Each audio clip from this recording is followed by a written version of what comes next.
G7은 글로벌 여론을 리드할 임무가 있고 일본은 홍콩의 일국양제에 대한 성명 발표를 주도하기를 원한다. 최근 아베 총리가 중국에 대놓고 한 발언인데요.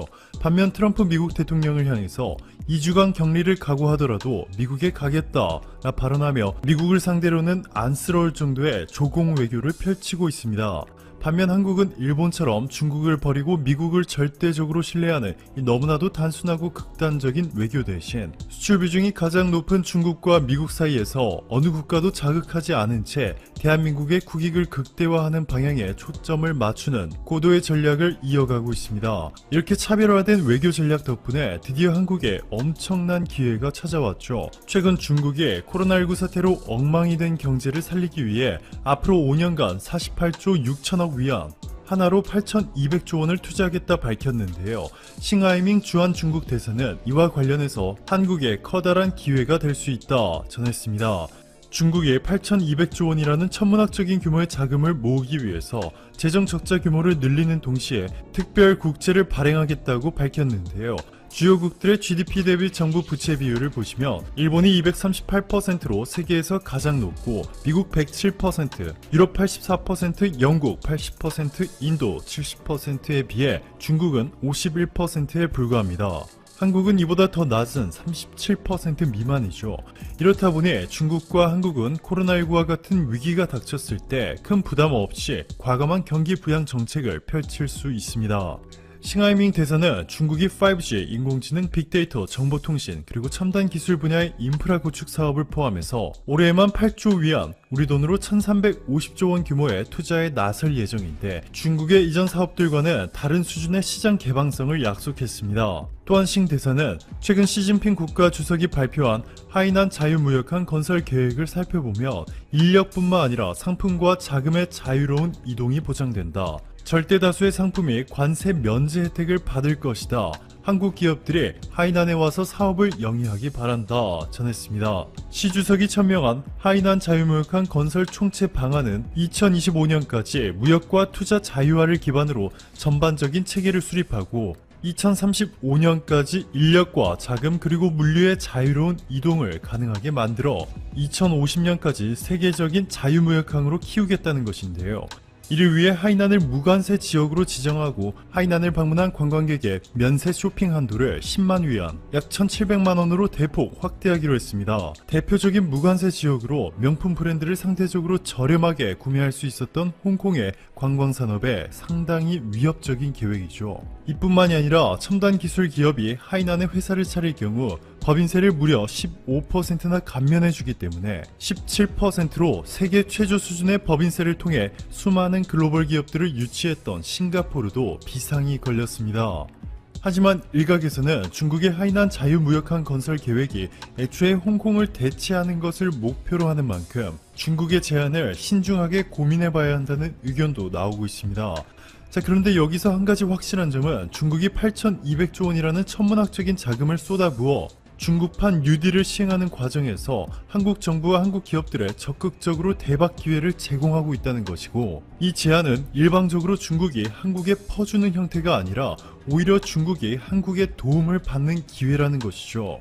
중국이 중국판 뉴딜과 관련해서 유독 한국과 적극적인 협력 관계를 구축하려는 것은 최근 한국 정부가 발표한 한국형 뉴딜이 전 세계로부터 주목을 받으며 세계를 이끌어 나갈 것이라는 평가까지 나오고 있기 때문입니다. 워싱턴 경제동행연구재단 FOET를 설립해 미국과 국제 공공정책 수립에 막대한 영향을 미친 인물이자 현재 미국 펜실베니아대 와튼 스쿨의 최고 경영자 과정 교수, 여기에 엔트로피, 종말 등의 책을 쓴 세계적인 미래학자 제러미 리프킨은 최근 한국이 아시아뿐만 아니라 전 세계를 그린 뉴딜로 이끌어야 한다 라며 현재 기후온난화 문제와 경제 패러다임 전환을 위해서 인프라, 교통, 에너지, 통신 등의 분야에서 혁신이 필요하다. 그런데 한국은 통신과 교통 분야에서 현재 세계 최고 수준의 인프라를 갖추었다.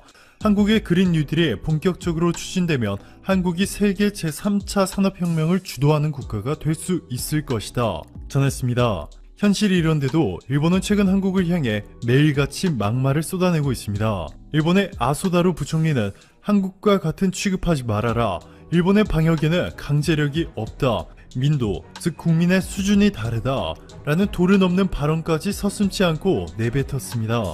그런데 냉정한 현실은 글로벌 신용평가기관 S&P가 일본의 신용등급 전망을 긍정적에서 안정적으로 낮췄다는 것이고, 반면 한국에는 일본보다 무려 3단계나 높은 국가 신용등급 AA+를 부여했다는 것이죠. 오늘도 감사합니다. 최고로 멋진 하루 보내시길 바랄게요.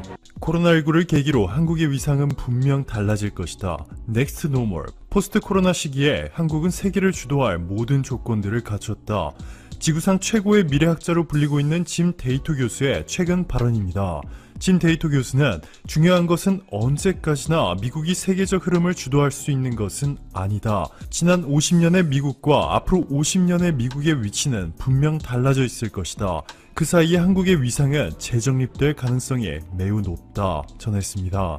이것은 단순히 한 미래학자의 주장이 아닙니다. 한국이 주도해 직접 제안한 코로나19 대응을 위한 정보통신기술협력 이니셔티브는 미국, 중국, 일본, 호주 등 21개 국가들이 가입한 아시아태평양 경제협력체 APEC에서 바로 어제 최종 채택되었고, WTO, OECD 등 여러 국제기구들에서 한국의 영향력이 막강해지기 시작하는 등 한국이 세계를 주도할 것이라는 미래학자의 발언은 현실에서 너무나 분명하게 증명되고 있습니다. 이렇게 한국의 위상이 급속도로 높아지면서 수년 전에는 상상조차 할 수 없는 놀라운 일들이 현재 바로 대한민국에서 벌어지고 있습니다. 1999년 3,400명에 불과했던 국내 외국인 유학생 수는 지난해 50배 증가한 16만 명을 기록했습니다. 불과 10년 전까지만 하더라도 한국 대학을 찾은 외국인 유학생 중 70%가 중국인이었는데요. 놀랍게도 지난해 중국인 비중은 44.4%로 크게 내려갔고, 대신 다른 국가들이 큰 폭으로 증가했습니다. 가장 많은 외국인 유학생들을 유치한 한국 대학들로는 경희대, 성균관대, 고려대, 연세대, 중앙대, 한국외대, 한양대, 동국대, 국민대, 서강대, 우송대, 건국대 등의 순이었고, 심지어는 전문 대학교인 제주한라대, 부산과학기술대, 한국영상대 등도 큰 폭의 외국인 유학생 증가세를 기록했습니다. 특히 한국영상대의 경우 1년 전보다 무려 3배 가까이 점프했죠. 더 놀라운 것은 현재 수많은 유럽 학생들도 한국으로 유학을 오기 위해 준비 중이라는 것인데요. 유럽 내에서도 한국어를 잘해야만 높은 임금과 미래를 보장받을 수 있다는 인식이 확산하기 시작했습니다. 특히 폴란드에서 이런 현상이 더욱 빠르게 퍼지고 있는데, 폴란드 주요 언론이죠. 비르투알나 포스카, 부프로스트, 인테리아가 앞다투어 올해 폴란드 대학 내 한국어학과가 얼마나 인기가 많았는지 대대적으로 보도했고, 실제로 한국어학과의 경쟁률은 무려 20대 1에 육박했습니다. 이는 경제, 경영, 언론학과보다 한국어학과의 경쟁률이 더 높았던 것이죠. 폴란드의 비엘코폴스케이주 지역 일간지 고스비엘코폴스키는 이러한 한국어 인기 확산 현상에 대해서 한국어를 공부하게 될 경우 직장 내에서 좋은 지위와 높은 임금을 받게 된다 전했습니다. 즉, 유럽 학생들이 단순히 한국의 K-팝이나 K-드라마를 보고 호기심에 한국으로 유학을 오는 것이 아니라 한국 대학교를 졸업하거나 한국어에 능통한 인재가 실제로 유럽에서 높은 임금과 함께 다양한 일자리 기회가 주어지고 있기 때문이라는 것이죠. 동남아 지역에서는 이러한 현상이 더욱 두드러지고 있는데, 베트남의 한 학생은 한국학과는 매년 입학 경쟁률이 상상을 뛰어넘고 있다.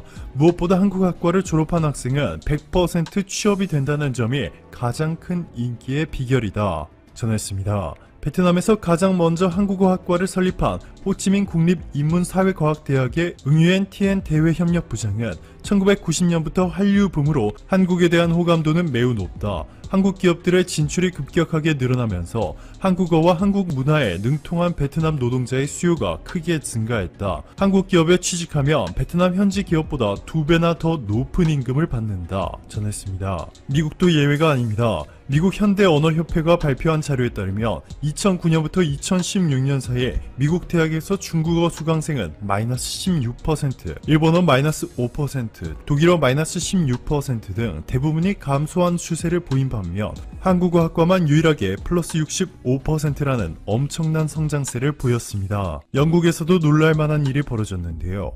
영국 센트럴 랭카셔대에서 한국어학과를 처음 개설하자마자 100명이 넘는 학생들이 지원해 학교 관계자들을 깜짝 놀래켰습니다. 당시 중국학과와 일본학과 지원자 수가 20-30명에 그친 것을 고려한다면 한국학과의 인기는 엄청난 거죠. 이들이 한국으로의 유학을 과감하게 결정할 수 있는 또 다른 중요한 이유는 바로 한국의 완벽에 가까운 치안 관리입니다. 통계 비교 전문 사이트 넘비오가 발표한 세계에서 가장 안전한 도시 순위에서 한국의 인천이 세계 1위, 서울이 세계 3위를 기록한 바 있습니다. 미국이나 유럽 국가들과는 비교할 수 없는 수준으로 완벽한 점수를 받은 것이죠. 오늘도 감사합니다. 최고로 멋진 하루 보내시길 바랄게요.